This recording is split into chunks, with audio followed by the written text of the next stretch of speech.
I'm always looking for ways to show my cat how much I love her. And with Fancy Feast gems, I can pamper her whenever I want with a savory gravy on top of a gourmet mousse pâté. The pyramid shape makes serving simple, so all I have to do is peel and plate to make mealtime feel extra fancy. And with 2 entrees in every pack, it's easy to turn every day into the extraordinary. Fancy Feast gems. Wish you could become a morning person? You know, the type up before the sun, early morning runs, first one to the office with donuts and a smile. How do they do it? Easy. With the new Galaxy Watch 8, sleep tracking and personalized insights from Samsung Health help you improve so you can wake up to a whole new you. One who, dare I say it, skips the snooze? It's possible. Train your sleep with Galaxy Watch 8. Learn more at Samsung.com. Requires compatible Samsung Galaxy phone, Samsung Health app, and Samsung account. For a limited time at McDonald's, get a Big Mac extra value meal for $8. That means 2 all-beef patties, special sauce, lettuce, cheese, pickles, onions on a sesame seed bun, and medium fries, and a drink. We may need to change that jingle. Prices and participation may vary. This podcast is supported by FX's English Teacher. Last year's critically acclaimed series returns to follow Evan, Gwen, and Marky as they vie for their students' divided attention. See why Cosmopolitan called its premiere season a masterclass of comedy, while Glamour raved it's the year's funniest and most heartwarming new comedy series. FX's English Teacher. All new Thursdays on FX. All episodes now streaming on Hulu. This episode is brought to you by Nespresso and Cmar Origins by The Weekend Coffee Collection. Introducing Cmar Origins.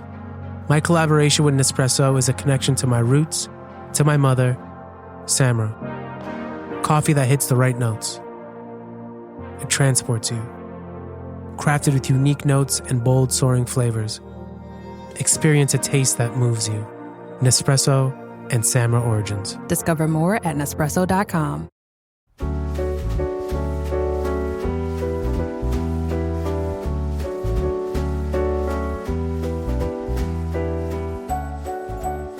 All right, welcome to the finale recap with the finalists here. This is such a treat. We've got the Top Chef winner, Melissa King, joining us. Also, Stephanie Cmar and Bryan Voltaggio back from his camping trip. I hear you had a good weekend there.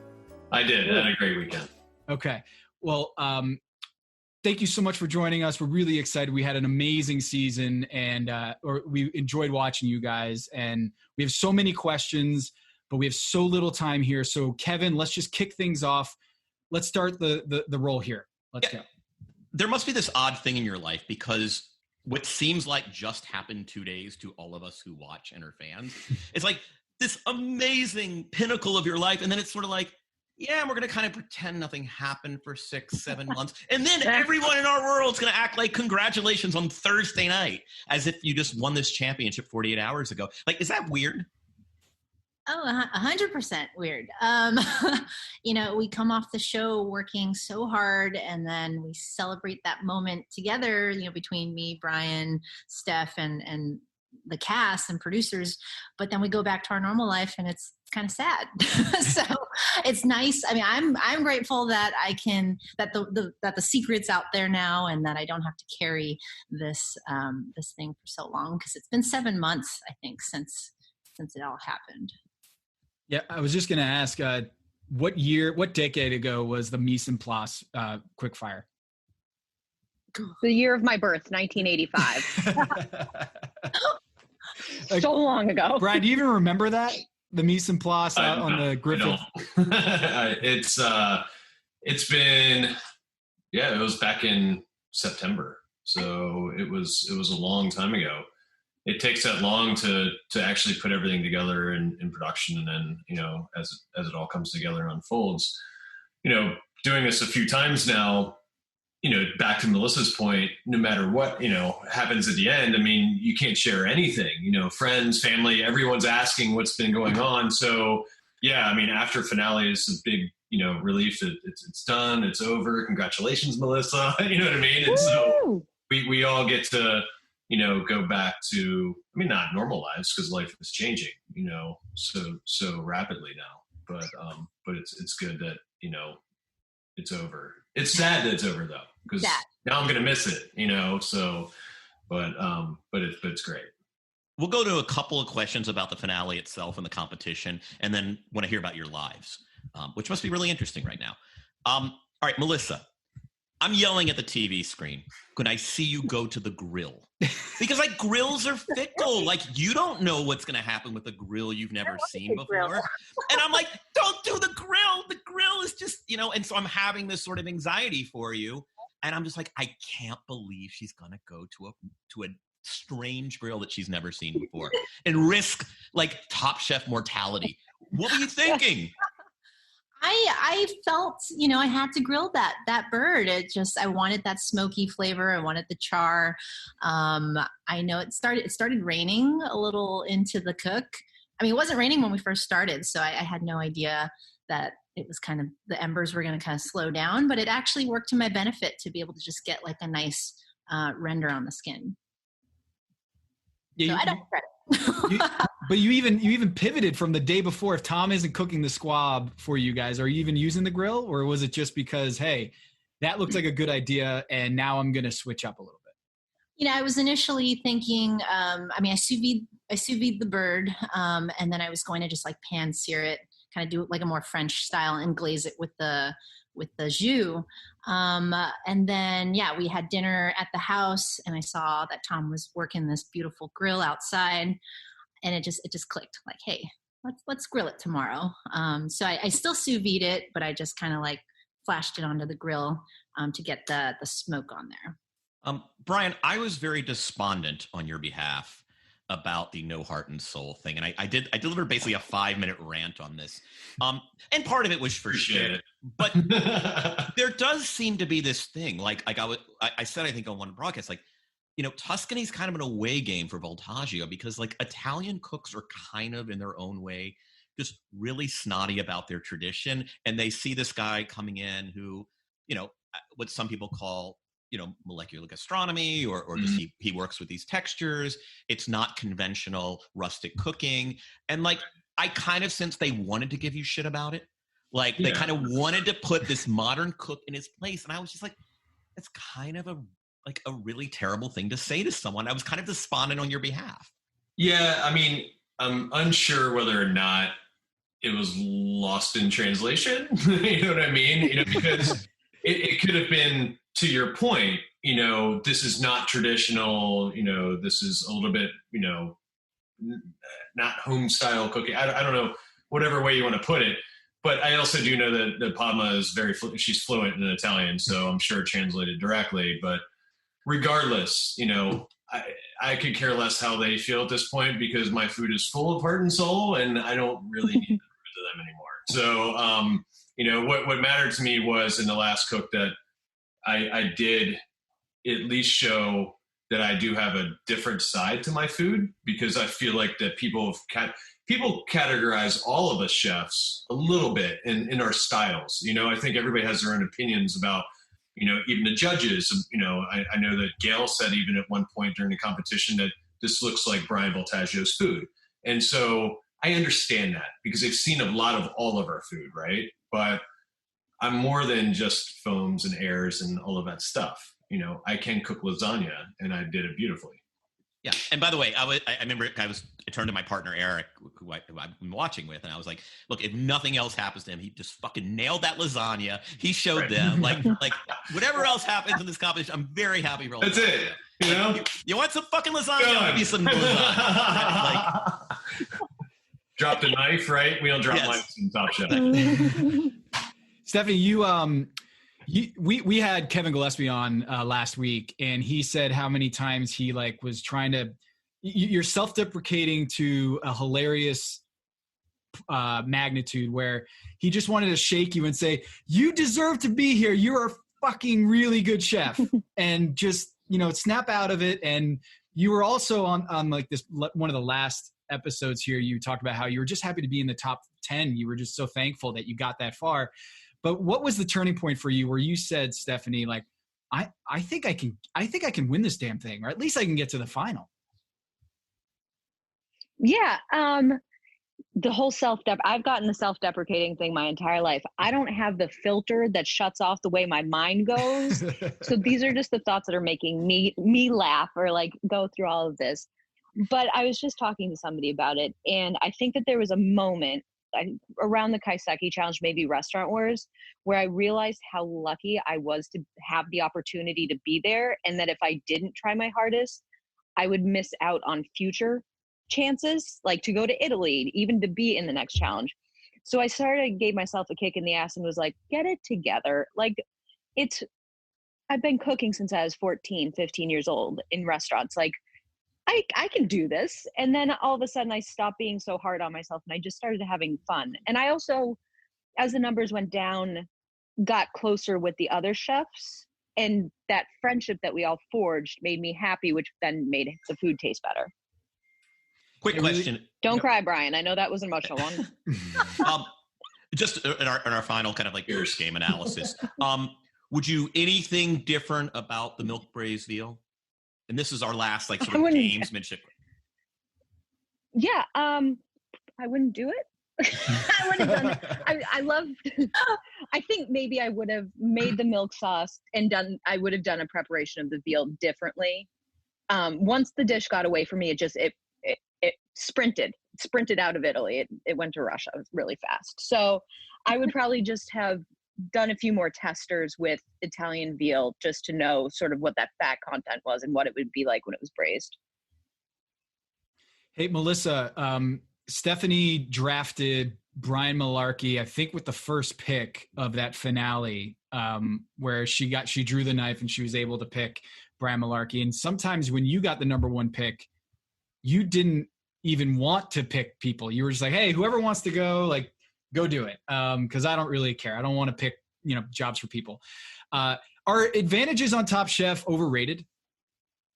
I mean, a little bit, I guess, at least for me, just because I felt, everyone here is great. Everyone here can do the sous chef role. So I don't really need that advantage, or I don't need whatever it is that they're giving. So yeah, for me, it felt a little bit underrated. Yeah, Brian, you didn't get a quick fire. I don't know if you knew that. You didn't win quick fires this season. I don't know if that was a talking point. No, not at all. It hasn't been for 3 seasons. You know what I mean? I did kick Kevin's ass in Last Chance Kitchen, and that to me is considered a quick fire. That was absolutely. Yes. Right? Yes, you did. And so to you got in the finale in all those seasons and you didn't have to win quickfires. Stephanie, when you picked Malarkey, some of us at home were like, did she just pick Brian Malarkey with the number one pick? And then it turned out to be I thought he was like the best sous chef ever from watching the TV. He was amazing. Brian and I have a very close friendship. Like, he's my pal. And I think that choosing him was like, I don't know, it felt very natural. And I was like, you know what, if anything happens, he's one of the funniest people I know too. Like, at least he can keep us giggling through this whole thing. But he was an incredible sous chef, and he was just like a big, very energetic ball of support. And so, yeah. But I love Kevin and Leanne too. I just was like, I don't know, I love Malarkey.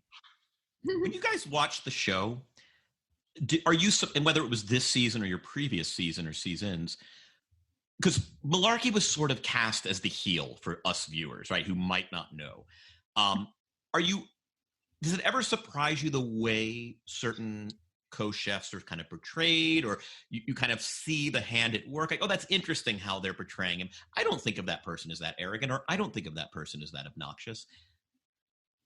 Listener, listen up. This is important. Okay, I'm going to try to save you some money here. If you're still overpaying for wireless, it's time to say yes to saying no. At Mint Mobile, their favorite word is no. You may think like, oh, that's bad. No contracts, no monthly bills, no overages, no hidden fees, no BS.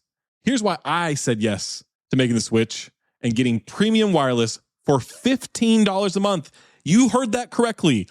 $15 per month. Ditch overpriced wireless and the jaw-dropping monthly bills. And of course, there are all these hidden fees and stuff, but at Mint Mobile, plans start at $15 per month. All the plans come with high-speed data, unlimited talk and text. You're not doing like weekend and nighttime minutes or anything like that. And it's delivered on the nation's largest 5G network. Use your own phone. Don't have to get a new phone. Use your own phone with any Mint Mobile plan and bring your phone number along with all of your existing contacts. I switched months ago. People have asked, did you actually switch? Yes, I actually switched months ago, and I don't know what to do with all this extra money. I've cheated the system here. I've rigged something. This is an Ocean's 11 situation where I'm stealing wireless from Mint. That's how good a deal it is. Ready to say yes to saying no? Make the switch at mintmobile.com/dings. That's D-I-N-G-S. That's mintmobile.com/dings. Upfront payment of $45 required, equivalent to $15 per month. Limited time new customer offer for first 3 months only. Speeds may slow above 35 gigabytes on unlimited plan. Taxes and fees extra. See Mint Mobile for details. Hello, listener. It's producer Maze here to talk to you about Kindred. Now, close your eyes like Owen Wilson during a job interview and imagine a way to travel that feels personal, comfortable, and connected without the price tags and the sterile feelings of hotels or short-term rentals. Now open your eyes and stop using your imagination because Kindred has made it very real. That's exactly what they do. Kindred is a members-only home swapping network. It's not a hotel. It's not a short-term rental. It's a smarter way to travel where each stay feels like home. Here's how it works. With Kindred, your home is your ticket. You earn credits by hosting fellow Kindred members, and then you use those credits to stay in over 220,000 homes in more than 100 cities worldwide. There are no hotel costs or rental fees, just the credits that you've earned. Every stay comes with white glove service, 24/7 trip support, and $100,000 in host protection. Make it easier for you to travel and enjoy yourself and not worry about details. I've used Kindred and I found an amazing home for a weekend getaway in an idyllic location with amazing views and great ambiance. It had everything I needed. And the best part was, it cost me $0. So apply now at livekindred.com and use code DINGS to join for free. Plus, you'll earn 5 nights of travel credit just for signing up. That's right, that's 5 whole nights for free at livekindred, KINDRED.com, code DINGS, DINGS, livekindred.com, code DINGS. Hello, listener. It's producer Maze here to talk to you about Quince and their cookware. Cooler nights mean cozy meals at home, and Quince's cookware has made fall cooking so much more enjoyable. Their pieces deliver the quality and performance of luxury brands, but at a price that makes sense. And they look gorgeous on the stovetop, too. No matter what item you need to complete your kitchen, Quince has you covered. With 5-ply stainless steel pots and pans, nonstick skillets, chef-quality knives, and even ceramic bakeware, which is perfect for cozy casseroles or Sunday roasts. And when you look at these prices, you might think, how is Quince doing this? How do they deliver high-quality items similar to high-end brands that are half the price? Well, let me tell you, they partner directly with ethical top-tier factories to cut out the middlemen and pass the savings on to you. And it's not just cookware. I got myself some bath sheets. That's right. When you're a tall man, you have to use bath sheets, not bath towels from Quince. It's like drying off with a cloud. It's incredible. Upgrade your kitchen for cozy fall meals with premium cookware from Quince. Go to quince.com/dings for free shipping on your order and 365-day returns. That's QUINCE.com/dings, DINGS, to get free shipping and 365-day returns. Quince.com/dings. This episode is brought to you by 20th Century Studios' new film, Springsteen, Deliver Me From Nowhere, starring Golden Globe winner Jeremy Allen White and Academy Award nominee Jeremy Strong. Scott Cooper, the director of the Academy Award-winning movie Crazy Heart, brings you the story of the most pivotal chapter in the life of an icon. Springsteen, Deliver Me From Nowhere. Only in theaters October 24th. Get your tickets now.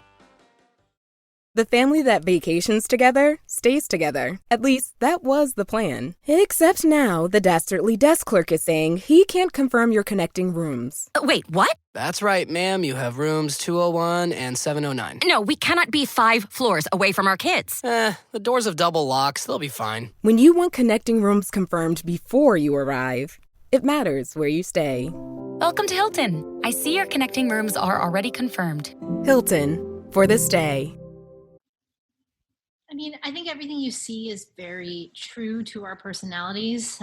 You may see parts that are missing. Like, for instance, I think Malarkey, he got a lot of heat from what I saw on Twitter, just from people. And I was like, he's such a sweet human. Like, why are people hating on him? And it's because we know the other side to him. You know, we see that really sweet, positive guy. Getting up at 4 a.m. to go work out before the show. Energetic. Yeah, like, don't get me wrong. He's very much, you know, what you see. He loves to, like, he can sell anything, you know, and he makes us laugh.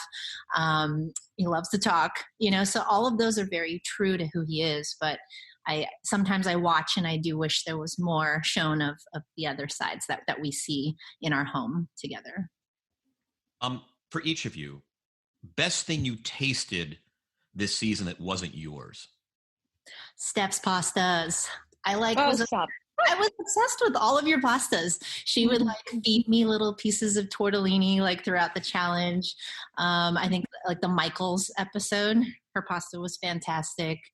And then your ragu for the prosciutto ragu.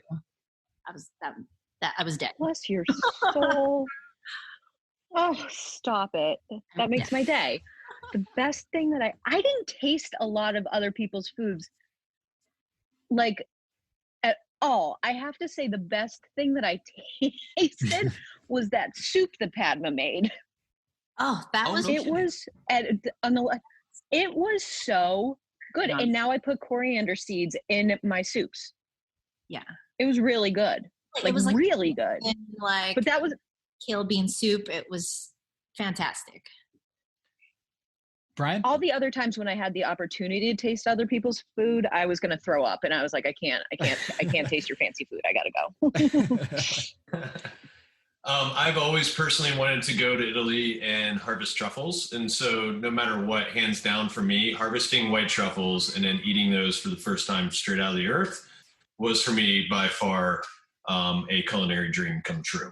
So, but everything else, I mean, across the board, I mean, this season, when I did get to try food, you know, because obviously there's a lot going on in the challenges. It's not like previous seasons where you're like, oh yeah, that was a nice try. You know what I mean? Hands down, the best food that I've had throughout the competition. It was always a delight to try the other chefs' food and to try to, you know, and to see more about who they are, you know, through their plate. And so this was a very valuable season for me, you know, as a cook and a chef, for sure. All right, I got to ask because we might end this conversation and it's going to keep me up at night and I'm going to be so regretful I didn't ask you. So I'm going to ask it here now. Stephanie, you posted the End of the Road video from Boys to Men, a classic. How did it come to be? And how did you pick out which singer would be singing what verse? And how did you get where did this happen? Who came up with the idea? I want the full story on the End of the Road video. It's one of the funniest things I've ever seen in my entire life. So we had the Wranglers, and they would be like, when we weren't shooting things, they would be doing everything in their power to keep us amused and not going crazy. So Desi, who was sort of the lead, she makes music videos every show she's on. She does Master Chef. She does all these other fancy things. So she's like, we're going to make a music video. And I was like, give me a pair of sunglasses, a bathrobe, and that hat, and I'm going to do it. I think first we saw Brian's natural musical ability and dance moves. And we were like, well, he needs to have his own solo role. And I feel most comfortable in the safety of a bathtub drinking champagne. So that came. Yes. And then, you know, that was Brian pouring that right into that umbrella. I drank the rest of the bottle shortly after. My sommelier skills, like, you know, pouring tableside. It was perfect. And then candles on in my leather jacket and decided to take room service and just start, you know, tearing it up on the bed. So we just like really we really lived in that moment and had no clue how funny it would be. We didn't have anything to do with editing or anything, but Desi crushed it.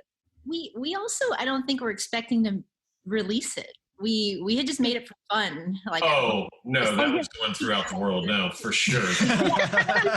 Amy, that was gold. There isn't a production in the world that is not going to disseminate as much digital content as they can get. Yeah. We actually have another single too. Yeah, we do. haven't that one yet. Can you reveal it here? Is this breaking news? What is the song? I Will Survive. 5. Yes. Lori Gaynor. With Princess Cmar and the Kings. That's the name of it. Yep. We had a few other members, but they kind of fell off. Well, how much champagne was there? I think I was still drinking. Cameo in the next video. She loves it. All right. So how is this competition different if Chef Gregory's back doesn't go out? Ooh. I don't know. Good one. It really hurt him in that challenge, in the truffle challenge for sure. But I think that if his dish would have been slightly altered, if you would have treated the truffle a little bit differently, because I tried that ragu and it was really delicious. I mean, Gregory's food all season was phenomenal, and I think that just regardless of that, it was the use of the truffle that got him in trouble in that challenge. But then compounded with the fact that he had the back issue, like had he been able to carry through in that challenge and get to the other side, he would have been a force to be reckoned with, just like always. I mean, because he's really talented. But then also he would have been one of the sous chef choices too. And not sure that would have changed anything, because going back to Melissa's point, I felt the same way. Any one of the 3 people at that point in the competition, they're all solid cooks. You know what I mean? I would have taken anyone, to be, with me and my cook. And so, but it's hard to say, you know what I mean? It's hard to say what would have changed, but, it's unfortunate that he had that issue, because we felt for him. That was on our minds the entire time that we're cooking, shopping, is like, what's going on with Gregory too, because we want him to be comfortable, because he was in a, they got him quickly. They got him medical care and all of that stuff, but it was just difficult to see. Hey, Stephanie, what is the life of a private chef like? Are you is it like eccentric rich people? Or are you like, my partner, Eric, who has the biggest crush on you? Like this entire house became like Team Stephanie. It was like going into like a Green Bay Packers bar. It's just like insane. And he's like, ask her what that's like. What is that like? It is, I eat caviar every day with gold leaf. No, you actually become, one of the things that I love about, being a private chef is that I get to cook for people and kind of look them in the eye every night that I serve them food and whatnot. And that was something that was really important. But it's a lot of versatility. It's enough organization to keep me in line, but not too much so I feel stifled. And it's basically like, I'm like an aunt to 6 or 7 families now. I travel with them. I get to do all these things. I go to the kids' graduations. It's definitely more of a lifestyle than a career, it feels like. So it's pretty dope. Like, I don't think I'll ever do anything else as much as I do being a private chef. And I've tried it all. So Melissa, so you have this cash infusion now. Do you know what you're going to do with it? Are you kind of waiting to see the sort of the virus? I mean, do you have a specific, like, I kept thinking, she's got to do the Chinese Italian thing. And I was like, maybe she doesn't have to do that. Do you have plans for this money? I mean, it's evolved since she's giving it all to Stephanie and Bryan is what she's doing. I take donations. Venmo. I think initially I wanted to treat my family on a Italian getaway, or take them on a vacation, and then maybe open a restaurant and do the Chinese Italian thing. And then COVID happened, and it really showed me how vulnerable our industry is. And so I've sort of and it's also inspired a lot of other things, like the sauce project that you were talking about, where I just started small batching these sauces and launching them on my site. There is an order of XO in my life coming up. It is. I'm very excited for this. So, I started thinking there's something bigger here, and I can maybe invest that money into a sauce line and really get it on a larger scale, so that I can get it to everyone. Because my goal at the end of the day is always, how can I bring my food to people, and whether it's through a restaurant or through a cookbook. So it's certainly reinvesting it into myself and the projects that I'm working on. Hey, Bryan, coming into this season, did you think I got to work on my quick fires? Or are you just like Shaq where you're like, screw it, I'm not good at free throws, I can still dominate an NBA game? Personally, I just wanted to win one, at least just one, so I could just X that off. But, I didn't, so be it. It doesn't matter. But it was just, it was always frustrating, that I put up good food, but then sometimes I didn't conform to the challenge. Let's take fried rice, for example. I made a really amazing fried rice, a take on it. And it had fried rice on top, but whatever. I'm going to sit here and argue all day long. And my favorite was the flour one. What's that? I'm sorry? My favorite was the flour one. Yes. Well, we get a comment that Pablo wants to bathe in your sauce, and then you don't win the challenge. And then she goes, "Where's the flour?" It's like, come on. It was a beautiful piece of salmon, right? It was a salmon. Exactly. Yeah. Yeah. So, but to your point, yes. I mean, quick fires get you some advantages here and there, but for the most part, it's all about eliminations. A question I always like to ask, it kind of came out of Brooke's admission at Michael's that there was just like one disastrous night on Valentine's Day. So I always like to ask chefs, like, biggest kitchen disaster of your career. Oh, I can go first on that. Okay. So Thanksgiving, and this is the deciding point in my career, actually, whether I was going to continue to cook or not. And this was the eve of Thanksgiving. I was, I think maybe 15, 16 years old. I was in charge of loading the turkeys, which, don't get me wrong, early in my career, this is like a Holiday Inn, so we're loading frozen turkeys into like this slow roaster overnight. So they're going to thaw, then cook. So it was this whole process, and it actually works. It's called an Alto Sham. And what happened was I didn't set the cook or the temperature or one of the things properly. And so when the next morning at 5 a.m. we went in to get ready for 500 guests, all of the turkeys were rotten.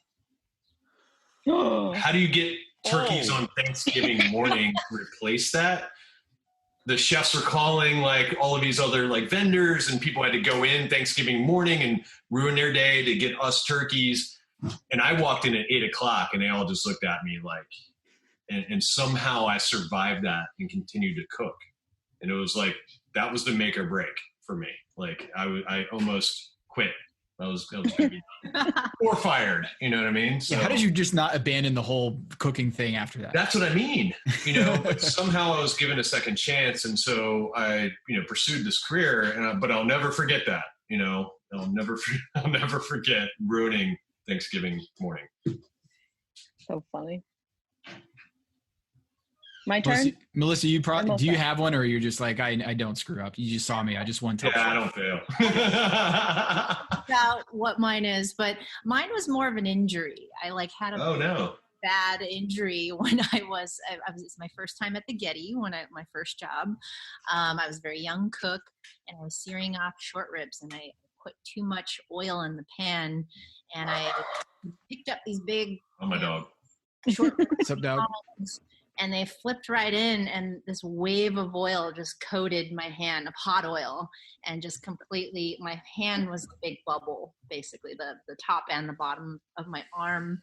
And that, I was like 17, and I was very, excited to be in the kitchen. And then this happened, and I was out of work for a few months because of my hand. But I kept trucking forward after that. But it was a very exciting moment of my life to see what it was like in a kitchen. Yeah, that was about it. That sounds awful. It was pretty terrible. going third, they're all flooding back to me rather quickly. It's like, which goodie do we choose? So I used to work at this place, Number 9 Park, and we did holiday lunch every year from like December 1st to the 25th. And it was awful. I don't like expoing, so it was already a disaster, but I would go in at like 7:00 in the morning and start all of the prep for the day. So my chef Patrick was really about the texture of the beans for the cassoulet. Like they couldn't be overcooked. You couldn't salt them while they were cooking. They had to have this perfect thing to them. We're in the middle of service. I'm expoing, so hell's breaking loose around me. And one of the servers comes back in and he's like, this lady said the beans are undercooked. I shit you not. I was like, I wonder how I could just crawl out of here right now. He throws the pot of beans. He starts swearing at me. Now he's making bean puree in the pot, and I'm just standing there. And it's like 11:45. I got to expo till 3, and I was just like, well, this was it. Beans. It was beans. It was so bad. And he doesn't remember this at all. We're still good friends. But he threw those beans, molten lava, against the wall. And I was like, ooh, sorry, dude. I've never been into cassoulet. Yeah, right? Yeah. It seems overrated. I don't like totally duck anyways. Rustic, like So 17th century France. Let's go back to the last judges table. Are you leaning in your head one way or another who's going to win this thing? Be honest. When you were going in there the last time you were in front of Padma and Tom and Gail, where were your heads at? For me, I honestly just felt proud to be there, with these two. I think, again, what Brian was saying earlier is like everyone was making amazing food, especially towards the last like half of the show. There were really very little mistakes, and the judges have a hard job, to have to really pinpoint down and critique us on just tiny hairs and fractions of things that we did wrong. So I knew that all three of us felt very proud of what we created that day. And you can see it in our confidence when we came off of the cook, and I was talking to Brian and Steph about how they did. So I honestly was kind of like, whatever direction this goes, like I just love you guys and I'm proud of us. And, I think it really did feel like we were all winners in that moment. And we kind of joked, like, can we just all like split this? If like whoever wins, like, let's just split it amongst each other. Like, is that allowed? Because I just felt so proud of all of us. If hindsight was 2020, I would have gotten an autograph signature from both of you for that split. The Venmo is still open. It is. That never shuts down. No, I'm just kidding, Melissa. I think that when I got up there, I'd cried the entire day. So I was just like, whatever happened was so exciting. And when Melissa won, I was just as excited for her as I would have been for Brian or myself. You know what I mean? Like, I think that it was still one of the coolest feelings because as the three of us, we made it to the end and we did it. So it was super exciting. And then her mom, when Mama Alice yelped, I like that. That was your mom? The cutest thing. That was Melissa's mom. That was the cutest thing I've ever seen in my entire life. I thought it was a magical elf, honestly. She might as well be. I mean, she's like 5'1". She's close. Yeah. Like in the previews, it would come out right before the Magical Elves logo would pop up on the screen, and so I just thought it was like a magical elf sound. That was your mom. That's amazing. That was my mom. So sweet. She's got a heart of gold. Gosh. So happy for all of us. Yeah. So I already talked to Melissa about it. Voltaggio, Stephanie, like what's next for you? Especially when all this terrible thing that's decimating the industry. If and when it clears. Yeah, for me right now, we're in the middle of starting to make plans for reopening.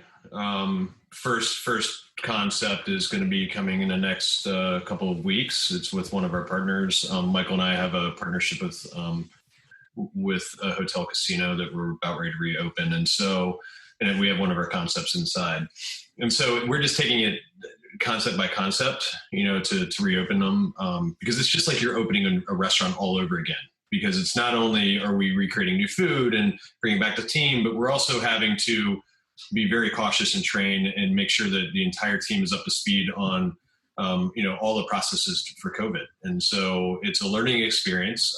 It's one that I'm embracing and realize that, and excited for, because it's a new time and I just can't wait to cook for guests again. So that's my focus right now, because it's going to be a lot of work and it's in my immediate future right now. What if I called you up and I'm the producer for Top Chef and said, hey, we want to go round 4? I've already answered that question, man. If you go up against Michael, I'll be your Sue. That's a different story. Honestly, that's all. That's kind of like, that might be. But the only thing that we can get you back is if it was Michael versus Bryan. Just head to head in a ring. No, I've had my time. It's been a blast.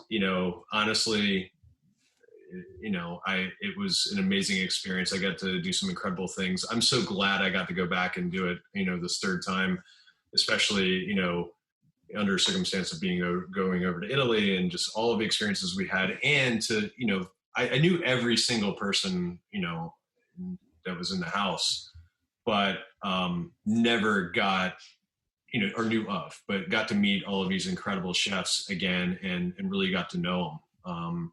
And so I love it. I mean, it's like a mini summer camp for all of us. We just get to go back and just cook and just forget about everything in the world and just do that. And so I'll always remember it. I'll always, never regret the experience, but I won't do it again. That's my final answer. 2 things I want to ask real quick. We're under the clock here. Stephanie, can we bring you on for NBA podcast just to get your one-liners? We need your commentary. I'll just shoot them out. I'll answer for it. Anything you want. All right, we got it in right. It's on the record, Kevin. Stephanie can be, hired to just be an NBA commentator because her commentary is amazing. Done. Awesome. Melissa, Kevin has a dream that Top Chef winners. There's a Top Chef season of Top Chef winners. Would you be in for that? Yes. Yeah, I would go back again. Why not? This is my season for season 20. I just want 19 winners. Oh my God. This is my dream. The Battle of Champions or something. I don't know. You guys, thank you so much for coming. This was super fun. Thank you for entertaining us, and thank you for making time for us. And best of luck on everything. Thank you. Thank you. Stephanie, I'm going to hold you to it. Bye, everybody. Yeah, please do. All right. Kevin, take us out. I don't know how to hang up, so now we're just together. For our finalist, for Tom Haberstroh, this is Kevin Arnovitz, and this is Pack Your Knives.